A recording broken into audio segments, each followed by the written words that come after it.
नमस्कार प्रिय दर्शकों, आपका स्वागत है भक्ति ज्ञान सागर चैनल पर।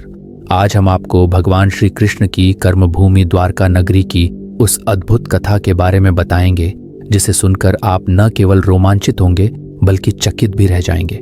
ये वही पवित्र नगरी है जिसे श्री कृष्ण ने अपने कुल की रक्षा के लिए बसाया था।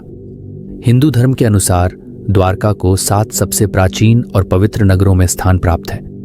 मथुरा, काशी, हरिद्वार, अवंतिका, कांचीपुरम और अयोध्या भी इस सूची में शामिल हैं। द्वारका नगरी को अन्य नामों द्वारावती, कुशस्थली, गोमती, द्वारका और चक्रतीर्थ से भी जाना जाता है।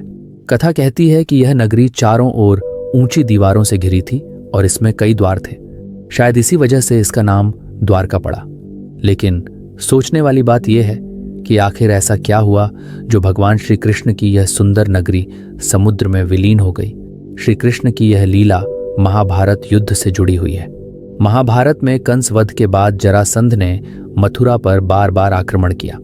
यदुवंशियों को जरासंध के अत्याचारों से बचाने के लिए श्री कृष्ण ने मथुरा छोड़ने का निर्णय लिया। इसके बाद उन्होंने समुद्र के किनारे एक सुंदर और संगठित नगरी की स्थापना की जिसे द्वारका कहा गया। श्री कृष्ण ने द्वारका को न केवल अपनी कर्मभूमि बनाया बल्कि इसे 36 वर्षों तक शांति और समृद्धि के साथ चलाया। परंतु श्री कृष्ण की मृत्यु के साथ ही इस नगरी का विनाश भी शुरू हो गया।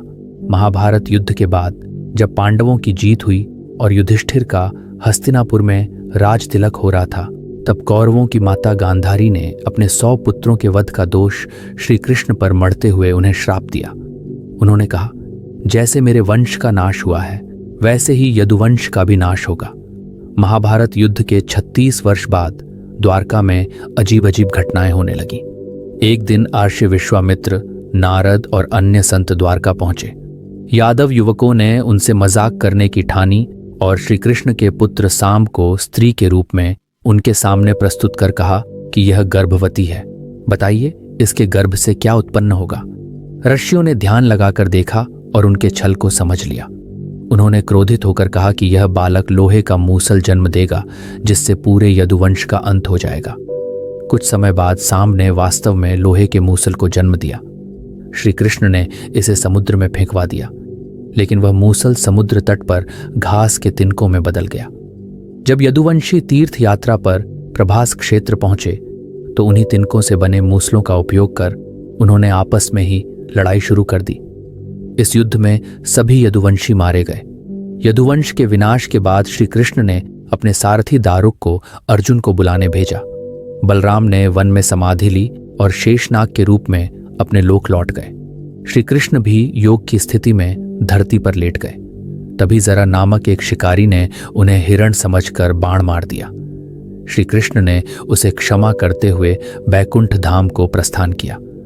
अर्जुन द्वारका पहुंचे और श्री कृष्ण की रानियों और नगरवासियों को लेकर इंद्रप्रस्थ रवाना हुए। उनके जाते ही पूरी द्वारका नगरी समुद्र में समा गई।